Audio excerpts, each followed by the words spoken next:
Welcome back to the weekend wrap. No production, just my thoughts. As always, please like and subscribe, share with a friend, a colleague, a relative, an associate, an enemy, any and all in between. It's appreciated. Thank you very much to anyone who was rocking with me on the WrestleMania watch alongs, both night one and night two. I've literally just finished watching night two now. And I wanted to get this because I got to check out, I think 11 o'clock. I think breakfast finishes at 9:30 in the morning. I wouldn't have had time to do all of this otherwise. So yeah, hopefully it doesn't affect me too much on the drive back down to London. That being said, look, it's an interesting weekend. I mean, look, there's a big full action-packed set of circumstances that has taken place. That being said, obviously the WrestleMania stuff will kind of leave to the side. Anyone who wants to see about that, casual stream probably later on in the week. Start things off with the Matchroom card that took place in Sheffield. Now, admittedly, I have not seen any of it apart from the final two matches, because I was actually watching a different event at that time when it was taking place.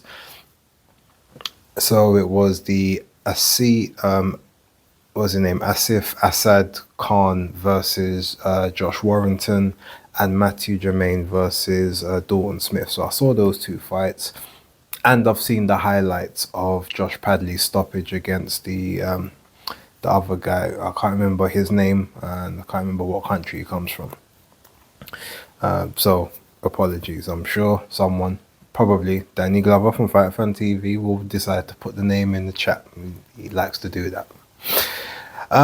Look, I said it on Basis Picks, and I am going to repeat it now. While obviously, yes, I didn't watch all of the fights, so they may have actually been better than advertised. It looked like a really poor card on, sort of on first viewing. I know Giorgio Vizioli was on there. I think that, what's his name, Lenny Buttigieg. I think is his name Lenny or Lely Buttigieg. Yeah, it didn't really seem that necessary, that relevant. Matchroom have had some very, very lackluster cards this year. Any ones that are not Riyadh sponsored or US based have seemed to be a bit lackluster. Not all of them, but a good few of them. They have though announced a really good one coming up in Birmingham on the 21st of June. Now, it will be touch and go whether or not I actually attend that.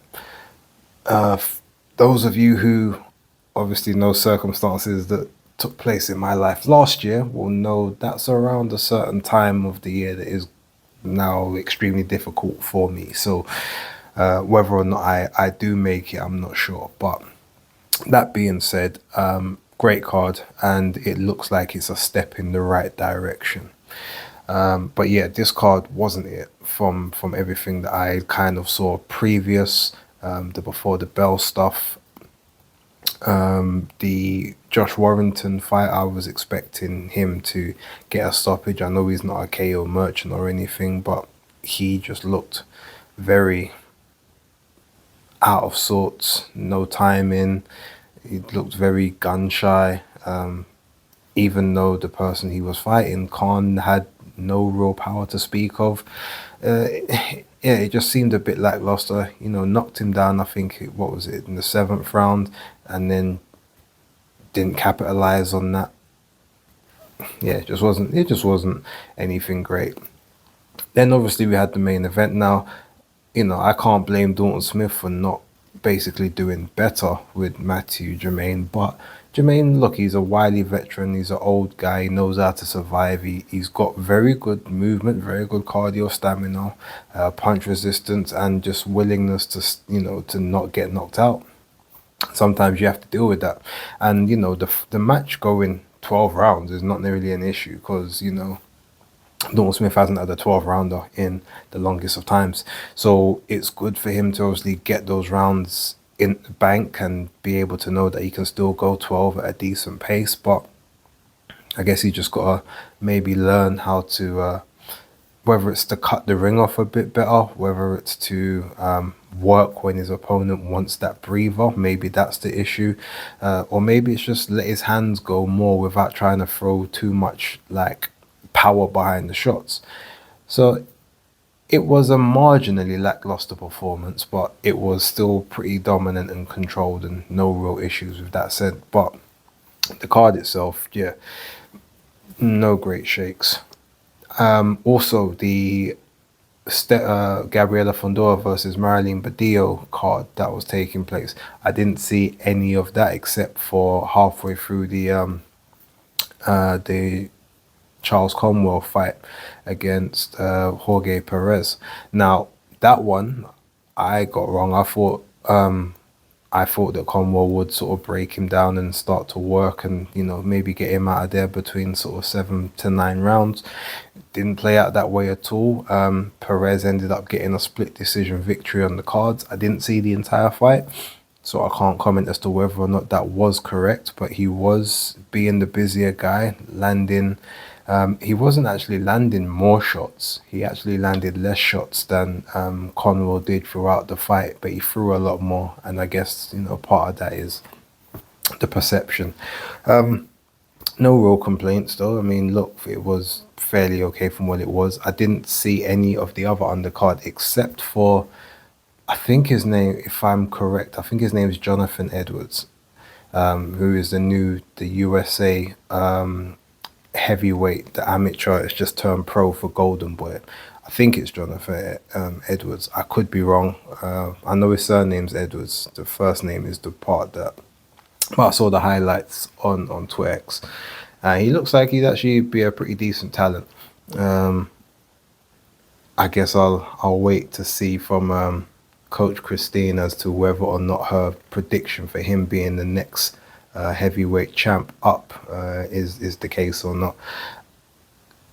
I didn't particularly see that, but there was some decent potential there. So we'll have to wait and see how that gets developed. But main event, look, Gabriela Fondora pretty much had her way with Marilyn Badillo from the start of the fight to the end of the fight. It was pretty much one-sided. Badillo tried her hardest to get in and get underneath the shots, tried to leap up and loop shots around the guard. She did manage to catch Gabriela a few times. Gabriela is very flat-footed, but she does fight very tall. She fights upright and is able to normally keep her distance that way. Kept Marilyn behind the jab. Not really much that Marilyn could do. It just became, it was just a one-sided beatdown pretty much for the 7 rounds up until the point where those punches started to rain in. She started to just turn up the pressure and Marilyn couldn't really handle it. Ended up catching a couple of straight rights and lefts, slumped into the ground, caught another shot as she was on the way down, and then basically just had the fight be out of her. The ref was like, look, I mean, should I stop this? And she was like, boy, I mean, maybe you have to, because there was just no success and no chance of her winning the fight at that point. Gabriela Fondora, she is the truth in the women's game.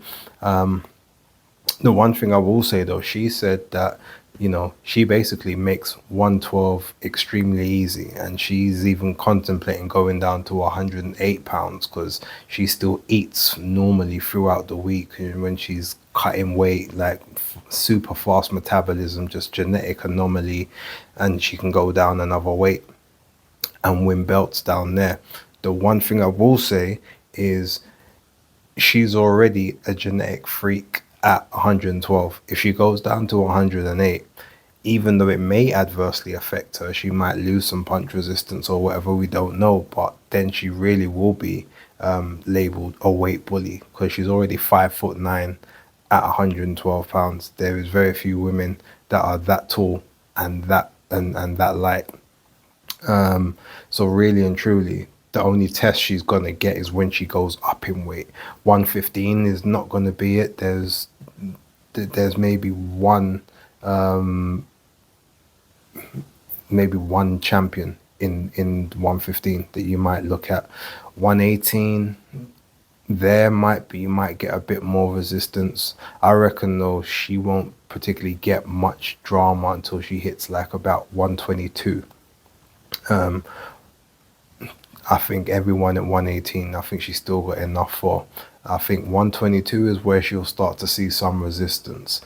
But 122, 126, I still feel like she can probably get all the way up to quite comfortably 135 pounds from where she is. And she'll always be like the tallest girl in in the ring up to that point. From 140 onwards is maybe where it starts to get a bit crazy, but I doubt she'll ever go that high. But yeah, look, near flawless performance. No problems with that at all. Shout out to her.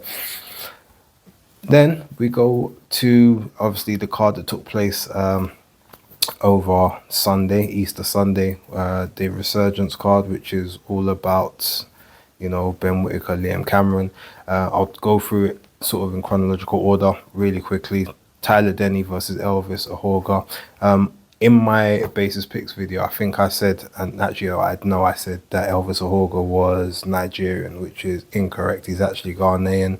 And I also think Danny Glover from Fight Fan TV, maybe put that in the comments for anyone who had seen. It's very weird though, because he actually doesn't sound like any of the Nigerians that I know. I mean the Ghanaians, sorry, that I know. So he sounded a lot more Nigerian in his speech pattern to me, but I'm no expert. But apologies to him anyway for that. Look, him and Tyler, I was concerned about the fight because I know Tyler does like to get on the inside, get in close, and sometimes have a bit of a tear up, and he's had a lot of success with that style as of late. While I knew that Elvis wouldn't be like a sharpshooter, like someone like Hamza Shiraz, I was concerned that if he throws one of those hooks as Tyler's sort of, stooping in on the inside, he's got enough power to probably buzz him, wobble him, and cause problems. Now, a couple of times that did happen in the fight, but for the most part, Tyler did remain disciplined, boxed and moved quite a bit, got in close on the inside and decided to hold and try to work away that way. A couple times did some really good work on the inside. I enjoyed the fight. It was probably my favorite fight watching ringside, and it was the fight I was most looking forward to. So well done to Tyler. He got a 97-92 scorecard. It was only the referee scoring the fight, which again felt a bit weird to me, but is what it is. Next, Fraser Clark versus Ebenezer Tete. Now, I predicted that Fraser Clark would win this fight. I think I said fourth round KO. I thought Tete would give him some problems early on, be able to, have a bit of resistance. Fraser managed to big a looping overhand right over the top after getting caught with a lead uppercut really early in the round, which didn't wobble him or anything, but, woke him up most definitely. Got Ebenezer Tete down. Tete got up, count of 8. Referee said, "You want to continue?" He said, "Yeah," he wants to continue. Frazier caught him with one big shot. He sort of leaned into the ropes a bit, caught with a couple other shots, glancing on the gloves. He goes in to hold to clinch Fraser Clark, and the referee breaks the clinch and then waves the fight off. Ebenezer Tete was livid. He grabbed the referee at the back of the head, pulled him in like, "What are you doing?" He's remonstrating with him. He's angry. He was extremely angry at this stoppage. He was, his feet were underneath him. He was clear-headed. Yes, he took a couple shots. He went down prior to that. But, yeah, look, what they say, sometimes it's, you rather you stop it too early than too late. Like, give the guy a chance in it. It was a really, really awful stoppage by a referee. Yes, he was probably on his way to getting knocked out or getting, a couple more shots. But while he's still lucid and coherent on his feet, you give him the opportunity to ride out the storm. That's the whole point of it. So yeah, that was really sort of bad refereeing in that fight. And I didn't see much of the Lee Cutler and Sam Egginton fight. I saw some of the rounds, but the rounds I saw, for the most part, looked like Cutler was doing some of the better work. I was out the back waiting to do some interviews before I eventually got bored and said, okay, I'm going to go and sit down.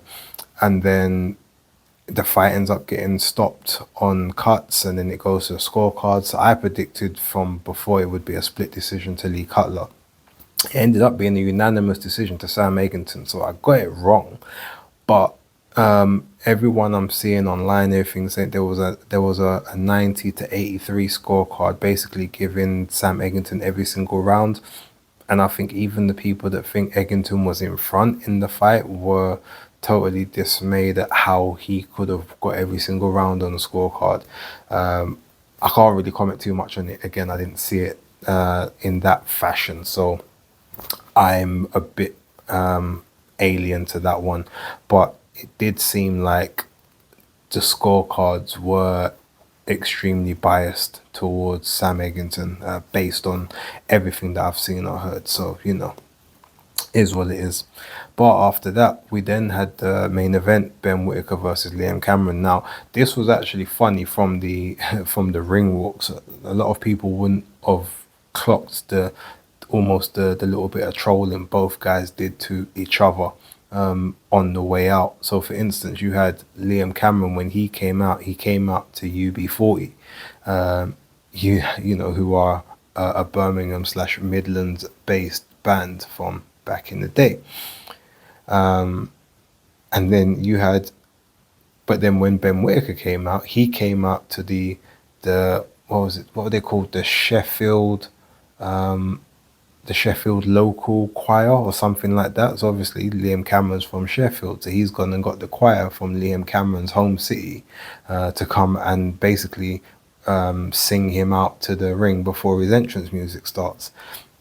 Now, the choirs itself is a beautiful thing, and obviously he's getting closer to God and everything, so it makes, from that perspective it made sense. But you could still see that there is the mind games on both guys trying to play to it, especially as Liam Cameron has been saying pretty much all week how, there's everyone from Birmingham wants him to win. People from Birmingham are buying tickets off him instead of off of Ben. So yeah, it was just interesting that from the entrances that they were trying the mind games with each other. But yeah, look, the fight started.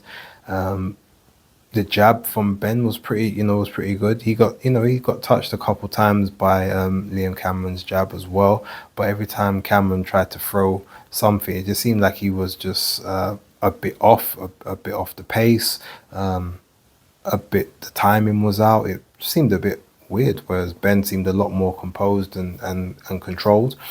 In that second round, Ben with a massive overhand right over the top of the head, sort of slightly scrambles the legs of Cameron, sort of falters back into the ropes a little bit, and then Ben just basically windmills. There's a couple good body shots that he dug in there. A lot of other stuff was hitting arms and gloves. Cameron was kind of just tucking up. He did get caught with a couple of shots. There was one that his leg sort of dipped into the ropes a little bit, a very minor dip. He got back up, and then Howard Foster, the infamous Howard Foster at this point, jumped in, stopped the fight, and you could see Liam Cameron even looking at, why are you stopping this? Now, he didn't protest in any major way. He didn't do an Ebenezer Tete and got absolutely crazy afterwards, but you could tell that he probably thought, that hurt. Like, I got hit harder than I've probably been hit before, but it's still the second round. It's like, what are you doing? But maybe at that point, because he got the extra money for the contract mistake and, probably got a decent payday for the fight, he probably said, there's no point in me arguing here. It is what it is. Fine. Ben, his emotions got a bit out of control, ran straight into the opposing team's corner, yelled into Grant Smith's face, and caught a little couple finger slap for the for the trouble. Not a big connection, but little slight graze. Lee Eaton jumped up on the apron, tried to get involved in something as well. All got a little bit heated, but then it quickly calmed down afterwards. Cooler heads prevailed. Outside of, again, another piss poor stoppage, Ben pretty much did everything right in the fight. It would have been interesting to see, okay, if Cameron could have rode that storm out a little bit, because ultimately Ben's trying to get him out of there, but he's going to also be mindful that, he keeps swinging all those shots. You might, tire out a little bit. You might want to keep a little bit in the tuck. So, maybe Cameron thought, okay, let him release a little bit of that, and we'll see where we get to afterwards. But we never got the opportunity of that, and that just happened to be the second time on this card where poor refereeing decisions potentially ruined conclusive endings, I would say. British Boxing Board of Control got to do something about these referees, these quote unquote A-star referees, these A-star judges. Like, half of them ain't worth the money they're being paid, if you want me to be real. I ain't gonna lie, I would be interested to see what the process is to actually get that, to get the board license.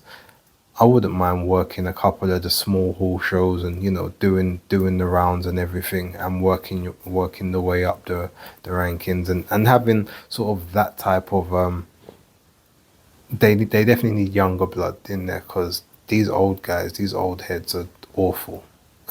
They're really bad, most of them. Howard Foster is, everyone knows, he is the one referee I hate more than anyone else. And I know hate's a very strong word.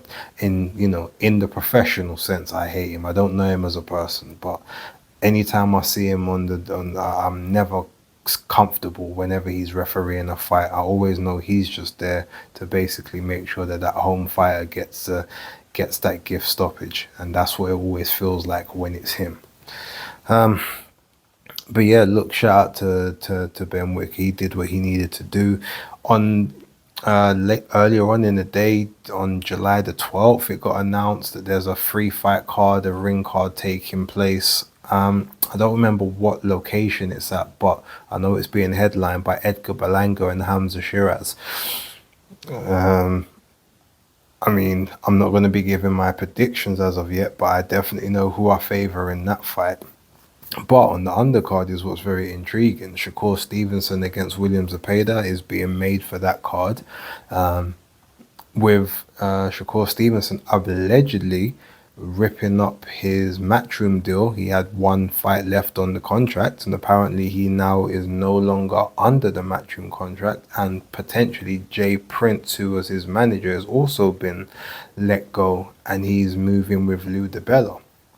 Don't know if any of that, how much of that is true, or whether it's just rumors. I'm sure someone's going to get a hold of Eddie Hearn, and we'll get a confirmation soon. But interesting. The third fight on that card, though, is the one that's the most intriguing to me, because it's David Morrell Jr. taking on Iman Kartiev at light heavy. Now, Kartiev, I believe, is 10-0 at the moment with 9 KOs. And obviously, you've got David Morrell, I think, is 12-1 or 11-1 with, I think, with 9 KOs or 10 KOs. So, yeah, that's the fight on that one that sort of took me by surprise the most. But I guess we'll just have to wait and see what basically happens with that. But look, that was kind of the weekend. I had a good, a good weekend here up in Brum. I got some work done. I won't go too much into the stuff outside of, wrapping up this extended weekend, this Easter weekend. But yeah, there was 2 cards that I haven't seen much of to really give huge comments. The biggest card of the weekend was definitely the Ben Whittaker card, and I feel like it was a good card, both on paper, just for what it needed to be, and in execution. Although, again, 2 very premature stoppages, 2 very bad refereeing decisions, in my opinion, ruined what should have been a better event. I guess the only plus side on both of those is it did allow me to be able to get back in time to do my watch along. Although, rather than having to leave early and miss post-fight press conference and all the other stuff like that. So, silver linings, I suppose. But yeah, look, leave your comments down below. Let me know what you guys thought of these weekend's fights. If there were any of the fights on the other cards that you think, okay, no, you should watch those ones, they're pretty decent, then let me know and I'll go back and check them. Other than that, yeah, no interest. But yeah, look, thank you guys for watching. Don't forget to like, subscribe, and share. I'll catch you on the next one. I'll catch you throughout the week. You can catch me on Monday Night Smoke tonight, live in studio. But yeah, other than that, all good. So till the next one, peace.